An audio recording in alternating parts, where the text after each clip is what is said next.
Hi, this is Kim from Sage Online, and I'm going to walk you through the departmental and office goals and assessment chart that is used for assessment.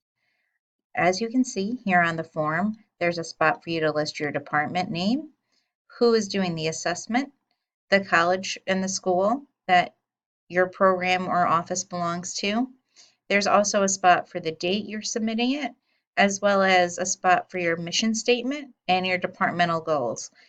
If you're unclear about what your mission statement is for your office or for your department, please work with your senior officer to develop your mission statement.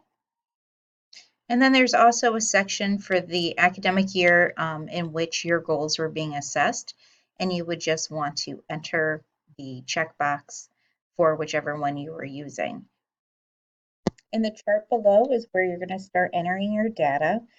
There's a spot here for the strategic plan item. So this is where you're going to tie back your goal specifically to the strategic plan. If you're unfamiliar with the strategic plan, you can utilize this URL right here, and this will take you through the contents of the strategic plan. So I suggest when you're using the assessment form that you take the time to go through the strategic plan and identify your goals and how they line up with the strategic directions. For demonstration purposes only, I'm going to share my departmental goals and assessment chart with you. So the mission statement is a statement that we developed as a team here in our office and ran by our senior officer.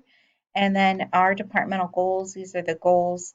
We're supposed to list all of them out. These are the goals for our office. And then the goals that are being assessed for 2019-2020 are as follows here. You'll note that not every goal that we have is listed here. You don't have to assess every goal that your office is working towards in every period. So what you would then do is you would reference your goal. You can do that by number, as I did here. Your objective is what it is that you're trying to accomplish. And then your assessment is how you are reviewing that.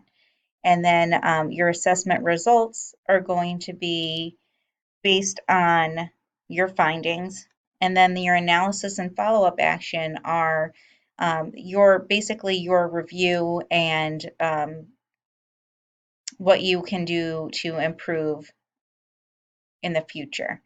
So if you scroll down through the document, you can see some of our assessments are actually surveys and links.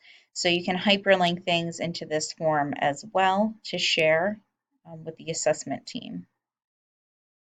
So that is how you fill out the chart portion. And if you have questions, specific questions regarding your area, you may want to speak with your senior officer as well as follow up with Kirk Robinson. If you have further questions regarding this video, feel free to give me a call at 518-292-1854. Thank you and have a good day.